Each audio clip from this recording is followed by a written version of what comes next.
Moi, ça va pour l'instant. C'est sûr qu'il y aura un petit pincement qu'on va partir.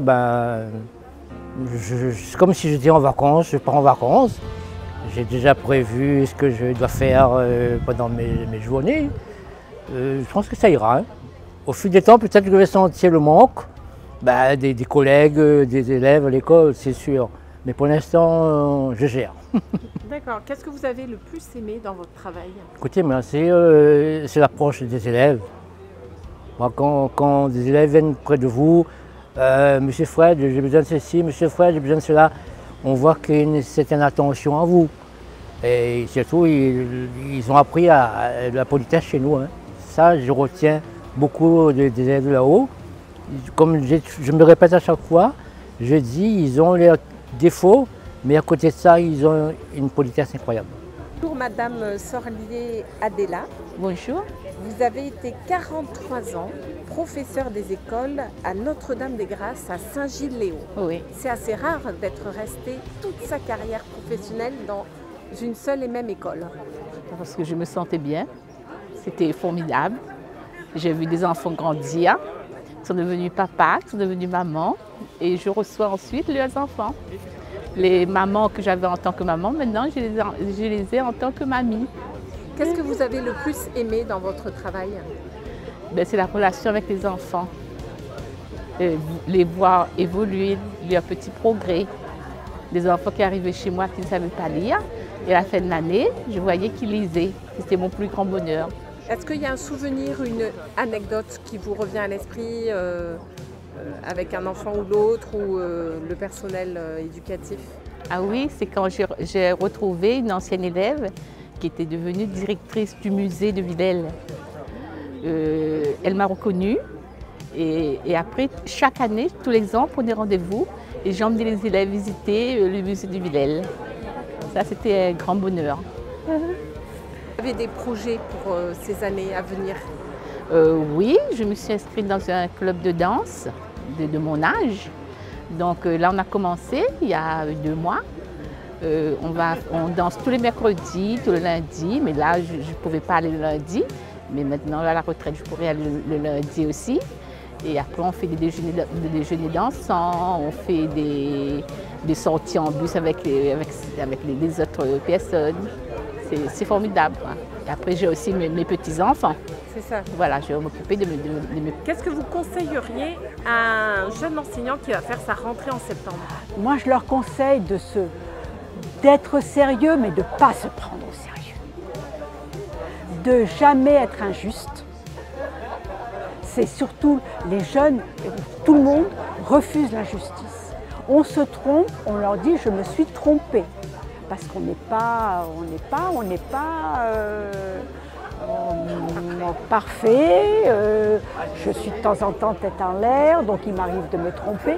Il faut l'avouer, mais il faut être juste. C'est nous les profs, c'est pas surtout ne pas avoir un comportement de copains. On n'est pas leurs amis, on n'est pas leurs copains et s'amuser. Si on ne s'amuse pas, abandonnons le métier.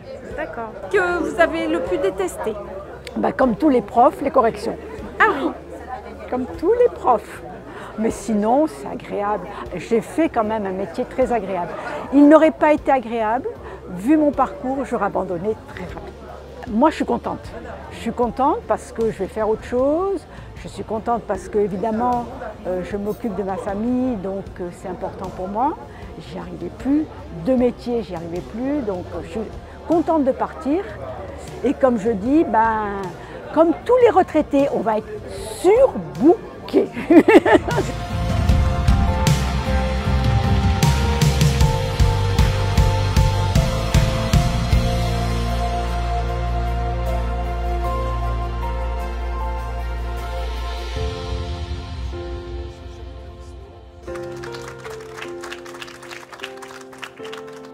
La Réunion, je pense que l'un des défis majeurs, c'est que les jeunes en difficulté, les jeunes éloignés de la formation et de l'emploi, puissent intégrer, puissent s'insérer dans des dynamiques de développement économique et écologique du territoire. Et que l'écart qui se creuse entre les jeunes, les jeunes les plus éloignés de l'emploi, les familles sans emploi, et puis le monde de l'entreprise qui se développe, surtout les secteurs du bâtiment écologique, de la transition énergétique, de l'économie bleue, de l'agroalimentaire et de la souveraineté agroalimentaire, tous ces défis de la Réunion, que ces jeunes-là puissent trouver leur place et puissent contribuer à ce développement. La jeunesse réunionnaise, comme toute la jeunesse, elle a besoin de comprendre quel est le sens de tout ça. Et elle ne le trouve pas très facilement. C'est-à-dire ? Eh bien, elle ne trouve pas nécessairement sa place facilement dans le monde du travail parce qu'il est ingrat, il ne voit pas nécessairement le sens des emplois qu'on leur donne, qu'on leur propose. Les jeunes ont besoin de trouver des environnements qui soient attentifs, bienveillants. Et ce n'est pas nécessairement le cas. Le monde économique peut être assez rude. Les familles le disent, les familles l'expriment. Il y a beaucoup de violence. Enfin, les jeunes, en tout cas, nous expriment le fait qu'ils ne sont pas accompagnés à comprendre quelle place ils peuvent prendre dans ce monde-là. L'écart est très fort entre la culture de l'entreprise et la culture des jeunes de certains quartiers ici à La Réunion. Et donc il faut qu'ils soient accompagnés là-dedans et les entreprises doivent prendre leur part à cet accompagnement. Le monde économique à La Réunion ne pourra pas faire sans les jeunes hommes et les jeunes femmes. Donc il faut qu'ils endossent cette responsabilité-là. Le monde libéral oublie souvent que les ressources humaines sont sans doute la richesse sont leur actif principal. Et donc ils doivent s'y coller, ils doivent contribuer à l'insertion de ces jeunes-là, ils doivent aider à ce que ces jeunes puissent prendre leur place dans l'entreprise, prendre leur place dans le développement économique du territoire. Sinon, le développement économique ne se fera pas. Et le développement écologique ne se fera pas non plus. Donc c'est une responsabilité qu'ils portent. Concernant Mayotte, la situation est inextricable. Depuis 6 ans que j'œuvre pour nos projets à Mayotte, je constate que la situation se dégrade plutôt. Parce que la situation des jeunes et des familles, en particulier les familles qui migrent à Mayotte, leur situation se dégrade. La violence est très très forte et donc on ne voit pas bien comment, à courte vue, comme ça, comment les choses vont s'améliorer. Eux, je pense que beaucoup se sentent dans l'impasse, il y a beaucoup de familles qui se sentent dans l'impasse là-bas. Et donc nous essayons d'aider ces jeunes-là sans bien savoir ce que nous pouvons faire, parce que nous ne pouvons pas leur promettre de les insérer dans le monde du travail à Mayotte. Leur situation est précaire. Donc ce qu'on peut faire, c'est leur apporter l'éducation, quelque chose qui leur servira plus tard, là où ils se trouveront, que ce soit à Mayotte ou que ce soit dans leur pays d'origine, que ce soit dans l'océan Indien. Donc on essaye d'apporter notre part, de contribuer. Mais ce n'est pas facile et les équipes là aussi sont extrêmement vaillantes, parfois dépitées parce qu'elles ne savent pas ce que peut être l'avenir de ces jeunes-là qu'ils accompagnent. On peut les soutenir en s'intéressant à ce qu'ils font et en leur montrant en quoi leur mission est importante. Parce qu'en soi, l'éducation est un atout majeur. Donc même si elle n'apporte pas, elle n'oriente pas nécessairement à un travail très directement, mais que ces jeunes-là puissent trouver l'espérance. Puisque c'est ça en réalité ce que nous essayons d'apporter, c'est de l'espérance.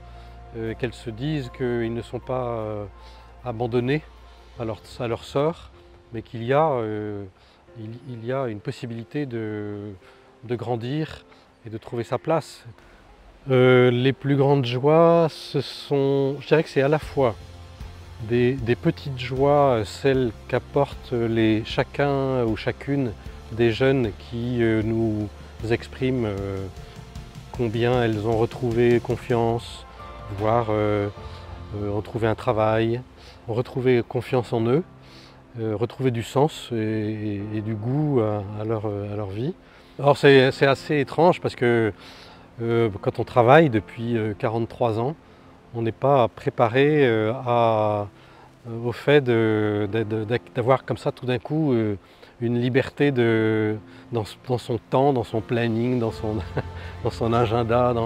Donc à vrai dire, je ne m'y suis pas du tout préparé et je suis donc là encore pleinement dans ce que je fais. Et je vais partir en vacances le 31 juillet. Et là, sans doute qu'il me faudra réfléchir à la suite.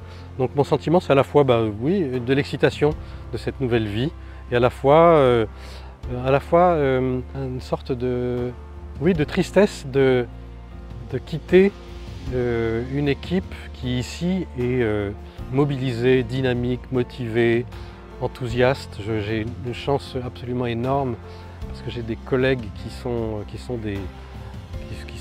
précieux, qui sont des guerriers, et ils lâchent rien. Et donc c'est ce qui à la fois me rassure et me rend triste parce que je vais quitter le bateau. Alors recevez chacun et chacune toute ma reconnaissance, toute la reconnaissance de l'enseignement catholique pour votre mission pédagogique et éducative que vous avez accomplie, certainement avec conviction et passion, parce que ce sont les jeunes qui nous tirent vers le haut et c'est pour eux que l'on est ici. Alors belles années de vie à la construction de ce nouveau temps, un temps personnel. Merci de votre attention. Merci Seigneur.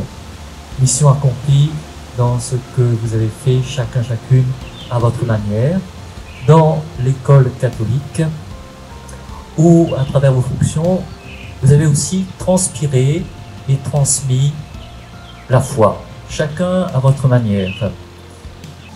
L'histoire, le parcours ne s'arrête pas à aujourd'hui. Certains d'entre vous, peut-être une retraite déjà, des activités très intenses dans d'autres domaines, elles vont continuer. Et ce qui continue pour nous, chacun à notre manière, c'est notre marche vers Dieu.